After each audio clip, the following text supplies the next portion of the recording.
গতদিন রাতে একটু গরুর গোশ রান্না করেছিলাম, তার বেশ কিছুটা ঝোল আর কয়েক পিস গোশ রয়ে গিয়েছে। আজকে সকালে ভাবলাম যে একটু খিচুড়ি রান্না করে ফেলি।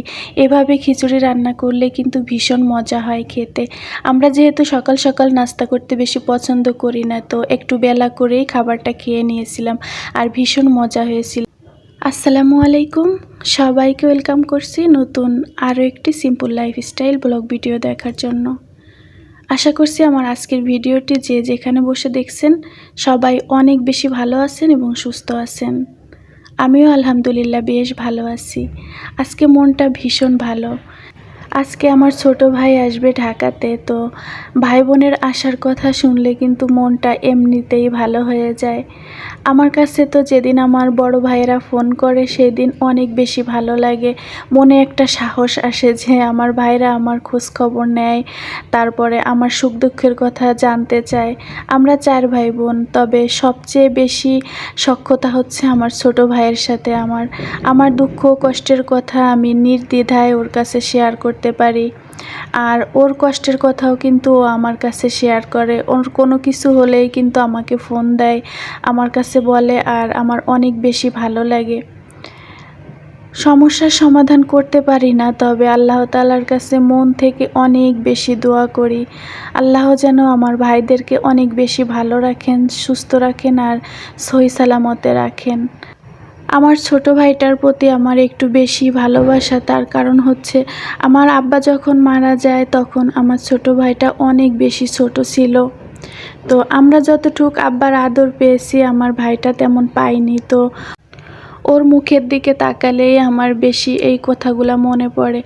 আর যখন দেখি যে যাদের বাবা আছে বাবার আদর পায়, ভালোবাসা পায়, তখন আরও বেশি করেই কষ্টটা জেগে ওঠে। তো কি আর করার, সবাই আমার ভাইটার জন্য দোয়া করবেন। ও বাহিরে যাবে, তো ফিঙ্গার দেওয়ার জন্যই ঢাকাতে আসতেছে মূলত। বড় 2 ভাইয়ের সাথেও কিন্তু আমার সম্পর্কটা অনেক ভালো। হয়তো তাদের সাথে মন খুলে কথা বলতে পারি না, কারণ তারা আমার বয়সের থেকে অনেক বড়। আর আমার ছোট ভাইয়ের সাথে হয় কি, আমি মন খুলে কথা বলতে পারি, সব কিছু শেয়ার করতে পারি নির্দ্বিধায়। সকালের কাজকর্ম শেষ করে চলে আসছিলাম রান্না করতে। আমার ছেলে আমি ভীষণ পছন্দ করি খিচুড়ি। আমাদের কিন্তু বৃষ্টি লাগে না, এমনিতেই সপ্তাহে 1-2 বার খিচুড়ি খেয়ে থাকি আমরা। গতদিন একটু গোশের ঝোল রান্না করেছিলাম, তার কিছুটা পরিমাণ গোশ আর ঝোল রয়ে গিয়েছে, তো আজকে সকালে খিচুড়িটা রান্না করে ফেললাম। সকালবেলা আমরা নাস্তা করতে তেমন একটা বেশি পছন্দ করি না, তো একটু বেলা করে রান্নাটা করেছিলাম। আর এভাবে গোশের ঝোল দিয়ে খিচুড়িটা রান্না করলে ভীষণ টেস্টি হয় খেতে। ভাতের চাউল দিয়েই আমরা খিচুড়িটা রান্না করে থাকি।